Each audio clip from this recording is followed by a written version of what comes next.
Hi, this is Dr. Pat. I'm so excited about our time together.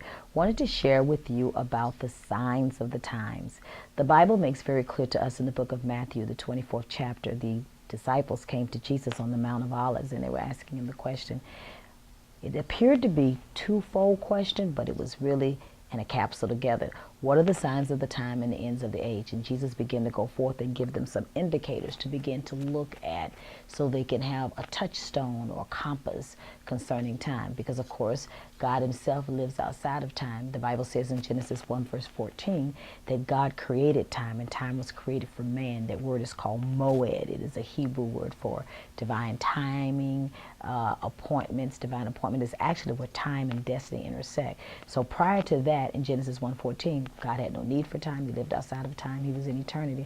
But in creating man, he had to have touchstones and points of reference so that we can be in cadence with God and be in sync with God and not be ahead of God or behind God or dragging and be out of the will of God.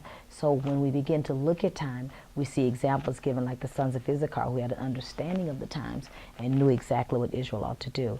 And I always say this, and we wrote that in our book, Women Risk Takers, also shared a little bit of it in Step in Divine Destiny. Divine timing is always equal to divine purpose. What do you mean when you say that, Dr. Pat? It can be the right thing at the wrong time, and it's equal to the wrong thing.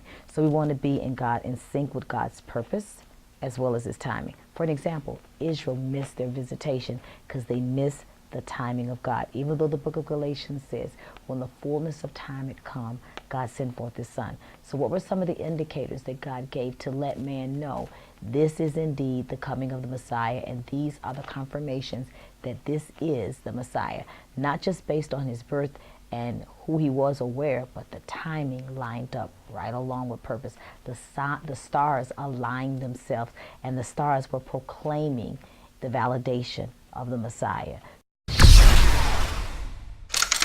So even the stars are proclaiming the will of God. But in Matthew, the 24th chapter, they were asking the same type of thing because in that particular age and time, men lived in a more sensitivity concerning almanacs and calendars and dates and moons and suns, and they moved in a more sensing and a realm of having a more consciousness of time. It's amazing how in the 21st century we just seem to lose sight of time. It seems to be a big obelisk or a whole blur, a very obscure concerning segmenting times. So for an example, we hear things lately like the blood moons and the 4 blood moons and the lining up of different things. And right now, like never before, things are lining up. All you have to do is just turn the news on and you see rapidly the signs of the times according to the Bible unfolding.